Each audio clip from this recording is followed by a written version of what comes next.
नमस्कार, यह है मुद्दा हिमाचल का और मैं हूं जैस्मिन। कल प्रधानमंत्री मोदी मंडी के पड्डल मैदान में भारतीय जनता युवा मोर्चा की रैली को संबोधित करेंगे। माना जा रहा है कि पीएम मोदी इस रैली से बीजेपी के चुनाव प्रचार का शंखनाद करेंगे। बीजेपी में पीएम मोदी को जीत सुनिश्चित करने वाला माना जाता है। ऐसे में क्या कहा जा सकता है कि पीएम मोदी हिमाचल में जीत पर मोहर लगाने आ रहे हैं? यही है आज का मुद्दा हिमाचल का।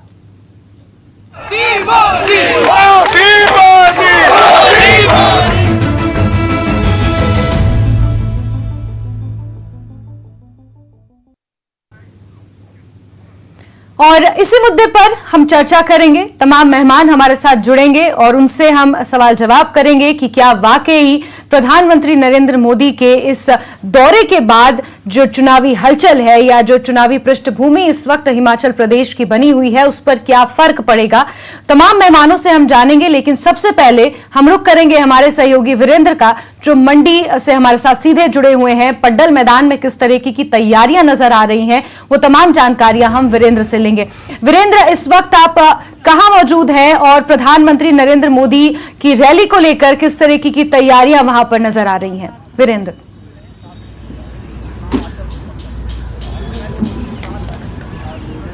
जैस्मिन, इस वक्त हम बिल्कुल सीधे उसी स्थान से जुड़े हुए मंडी के ऐतिहासिक पड्डल मैदान से, जहां प्रधानमंत्री नरेंद्र मोदी कल 11 बजे यहां पर आएंगे और युवा मोर्चा की युवा विजय संकल्प रैली को संबोधित करेंगे। मैं आपको दृश्य दिखाना चाहूंगा। सामने अगर आप देखें तो ये पूरी तरीके से स्टेज जो है वो सज चुका है। यहां पर कल प्रधानमंत्री नरेंद्र मोदी इसी स्टेज से जो है वो प्रदेश और देश की जनता को जो है वो अपना संबोधन देंगे। युवा मोर्चा का जो कार्यक्रम है उस कार्यक्रम में शिरकत करेंगे। इसके साथ साथ अगर हम आपको बाकी दृश्य दिखाएं तो कुर्सियां जो है वो लग चुकी हैं, पूरा पंडाल जो है वो एक तरीके से सज चुका है। हालांकि सिर्फ ओपन स्पेस जो है वो सारा का सारा रखा गया है। किसी प्रकार का कोई टेंट हम ये कहें कि नहीं लगाया गया है, जो डोम वगैरह लगते हैं उस प्रकार की व्यवस्था नहीं की गई है, क्योंकि युवा जोश है, इसलिए युवा जोश के लिए इसी प्रकार की व्यवस्था जो है वो की गई है। हालांकि कल एक बड़ी चिंता वाली बात यह है कि मौसम विभाग की तरफ से बारिश को लेकर जो है वो बड़ा जारी किया गया है। अगर कल वो अलर्ट मौसम विभाग की तरफ से अलर्ट जारी किया गया है, अगर वो अलर्ट सही होता है तो फिर थोड़ी इसमें जो है वो बाधा आ सकती है, थोड़ी जो है परेशानियां जो है वो उस कार्यक्रम के दौरान आ सकती है। अदरवाइज अगर मौसम साफ रहता है तो फिर ये रैली जो है वो स्मूथ जो आप मान के चलेगी।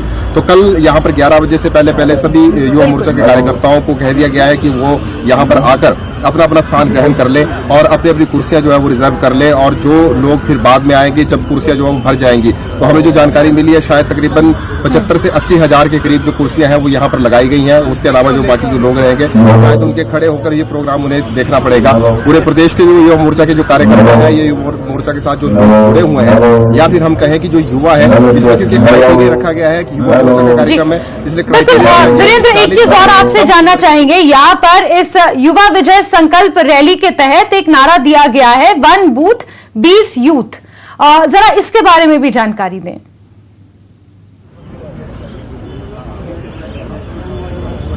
देखिए, इसमें मुख्यतः हम कह सकते हैं कि जो बूथ होता है, पोलिंग बूथ होता है, उस बूथ पर आपने किस तरीके से युवाओं को जोड़ना है और किस तरीके से वहां से युवाओं को लेकर आना है। रैली को लेकर जो सारा 1 लाख का जो उन्होंने टारगेट सेट किया है वो यही सेट किया है कि एक बूथ से 20 युवा जरूर आएंगे इस रैली में। तो हिमाचल प्रदेश में अगर से मल्टीप्लाई करें तो ये संख्या जो युवाओं की संख्या अनुमान है मतलब 1 लाख से कहीं ज्यादा अधिक होगा। तो यहाँ पर कल अनुमान यही लगाया जा रहा है कि युवाओं में काफी ज्यादा उत्साह है, जोश है।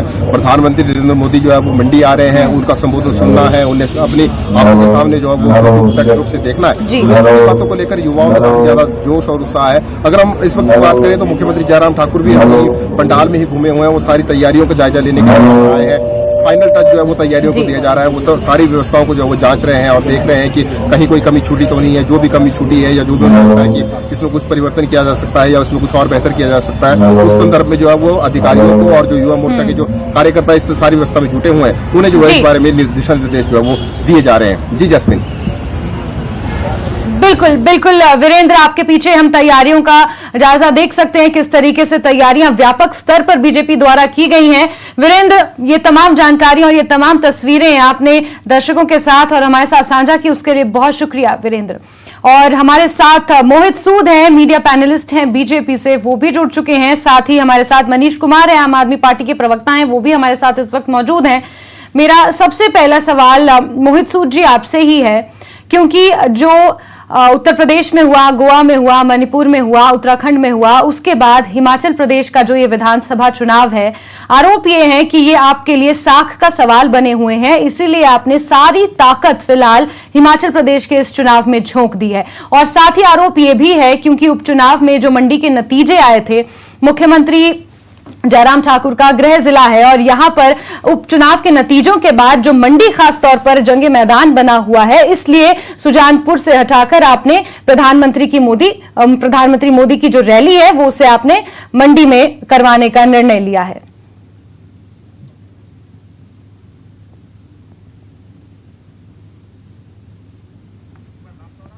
जी मोहित सूद जी।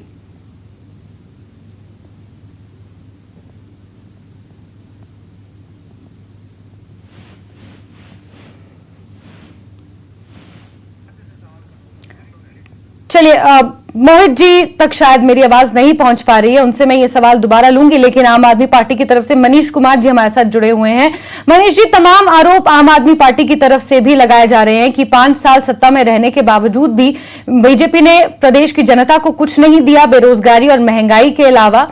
और अब क्योंकि चुनाव नजदीक हैं तो तमाम बड़े चेहरों को उतार कर एक तरीके से वोट बटोरने का काम बीजेपी कर रही है। ये आरोप आपकी तरफ से भी लगाए जा रहे हैं, क्या कहेंगे आप? बिल्कुल सही बात की जा रही है कि इस डबल इंजन की सरकार ने पिछले 5 साल में हिमाचल को कुछ भी नहीं दिया, हिमाचल की जनता का कुछ भी भला नहीं किया। प्रधानमंत्री माननीय श्री नरेंद्र मोदी जी हिमाचल आ रहे हैं, हम उनका स्वागत करते हैं, पर आम आदमी पार्टी की तरफ से हम हिमाचल के प्रबुद्ध जनता की तरफ से कुछ एक प्रश्न है जो हम प्रधानमंत्री जी से करना चाहते हैं, और ये हम चाहते हैं कि इस रैली के दौरान प्रधानमंत्री जी इनका जवाब दें। हमारा पहला प्रश्न है कि हिमाचल का कर्मचारी आज सड़कों पे उतरा हुआ है ओपीएस के लिए, ओल्ड पेंशन स्कीम के लिए, और मैं चाहता हूं कि प्रधानमंत्री मोदी जी ये सौगात देके जाएं हमारे हिमाचल के कर्मचारियों को। अगर वो नहीं दे सकते तो हमने आम आदमी पार्टी ने ये गारंटी दी है कि हम सत्ता में आए तो हम सबसे पहले ओपीएस जो है वो हमारे कर्मचारियों को देंगे। मेरा दूसरा प्रश्न है हमारी हिमाचल की जनता की तरफ से मोदी जी, प्रधानमंत्री जी आपके लिए, कि प्रधानमंत्री साहब ने कहा था कि हम 2 करोड़ युवाओं को रोजगार देंगे। आज हिमाचल में 10 लाख युवा बेरोजगार। मेरा मानने से निवेदन है कि वो ऐसी सौगात दें कि हमारे युवाओं को नौकरी, हमारे युवाओं को रोजगार मिले। हमने तो गारंटी दी है कि हम 6 लाख युवाओं को रोजगार देंगे। क्या प्रधानमंत्री साहब जी इस रैली में जब आएंगे तो क्या युवाओं के लिए रोजगार लेके आएंगे? डबल इंजन की सरकार ने पिछले 5 साल में, उससे पहले भी जो सरकारें थी, इतना हिमाचल के लिए किया कि लेकिन मनीष जी, बड़ा सवाल तो ये भी है कि आप जो ये फ्री बीस का जिस तरीके से आप यहाँ पर प्रचार कर रहे हैं कि हम फ्री में ये देंगे, हम रोजगार देंगे, हम ये देंगे, जहां एक राज्य में आपकी सरकार चल रही है वहां पर तो आप ऑलरेडी केंद्र के पास ऋण लेने के लिए जा रहे हैं कि 2 साल के लिए आप हमें ऋण दे दीजिए। तो फिर आप किस बेसिस पे, किस चीज को आधार बनाकर आप हिमाचल प्रदेश में ये दावा कर रहे हैं जनता के बीच?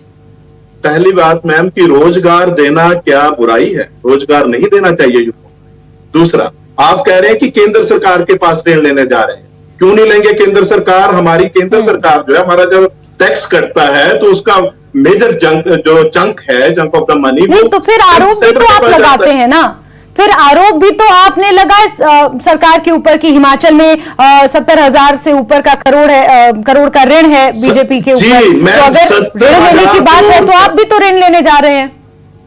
नहीं, हमने दिल्ली में ऋण नहीं लिया है मैम।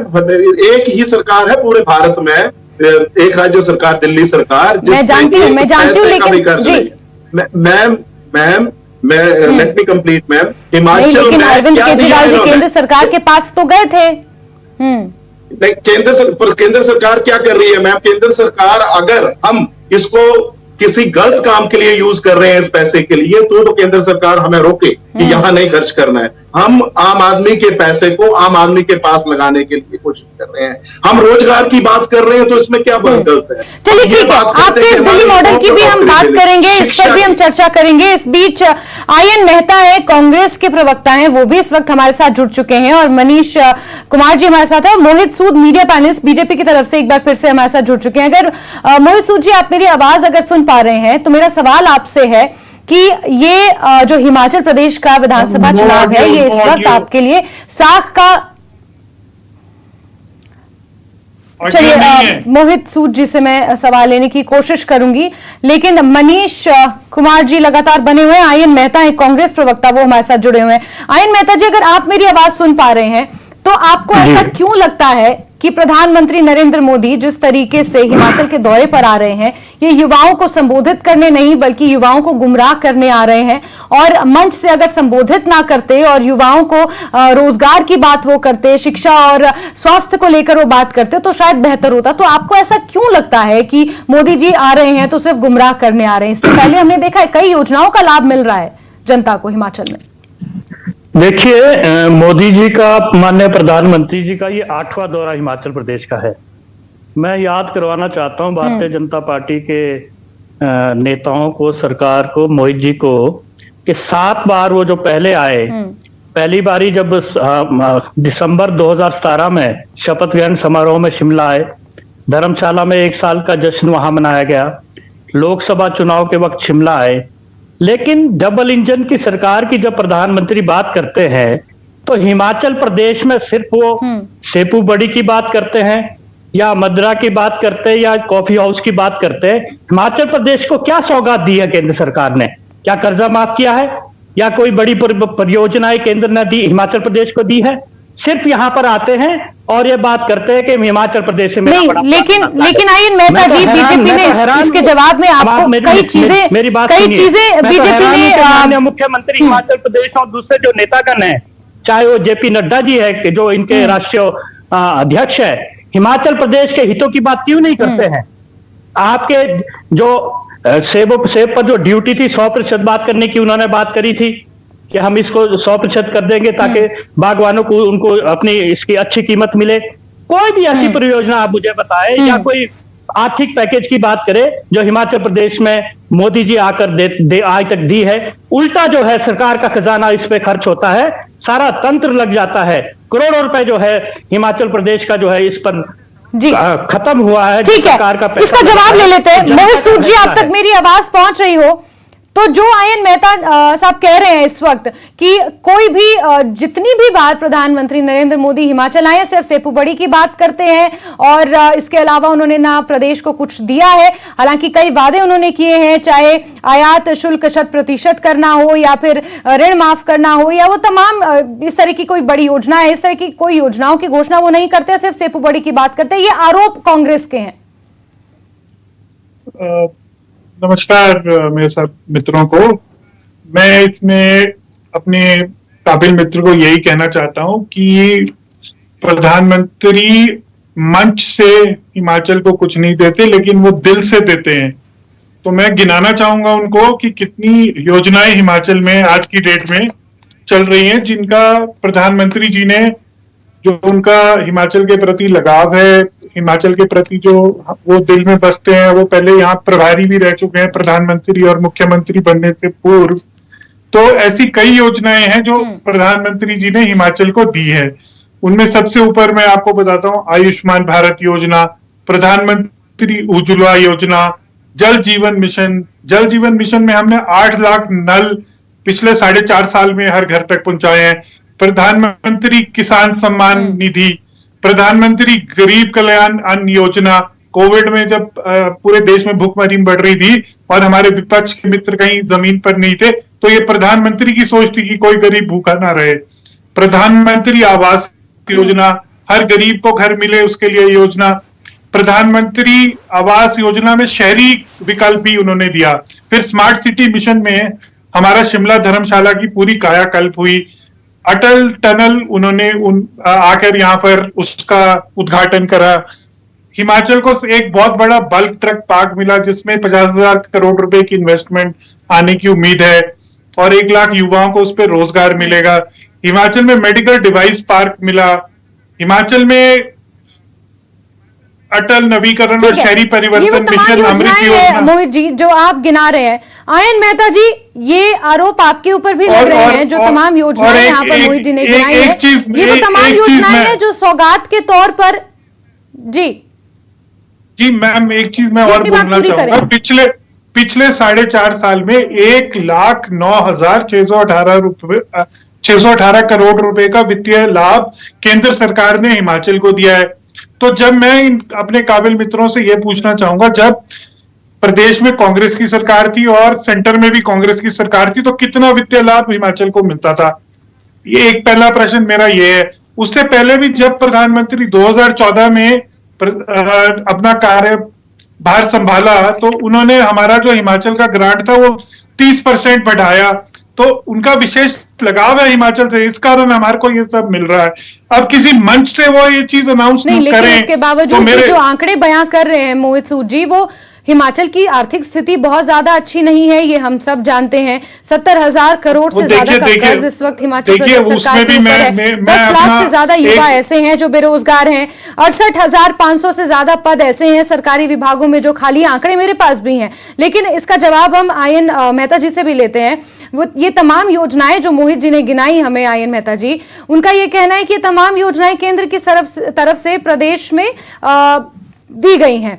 लेकिन फिर आपके ऊपर भी आरोप लग रहे हैं कि इन 4.25 सालों में आप जो सवाल आज उठा रहे हैं, क्योंकि चुनाव नजदीक है इसलिए आप ये योजनाएं जो प्रदेश तक नहीं पहुंची उनके आंकड़े गिना रहे हैं। 4.25 सालों में आपने विपक्ष की भूमिका ना निभाते हुए इन सवालों को एक बार भी नहीं उठाया है, और कोरोना काल में तो विपक्ष की कोई भूमिका ही नजर नहीं आई। ये आरोप आपके ऊपर भी लग रहे हैं, इसका क्या जवाब देंगे आप?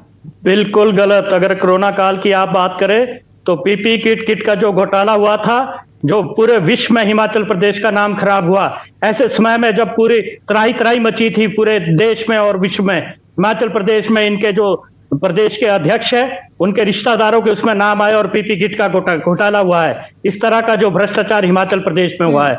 अगर आप रोजगार की बात करें, मुझे आप बताएं, 1 लाख युवाओं को ये संबोधित करने की बात करते हैं।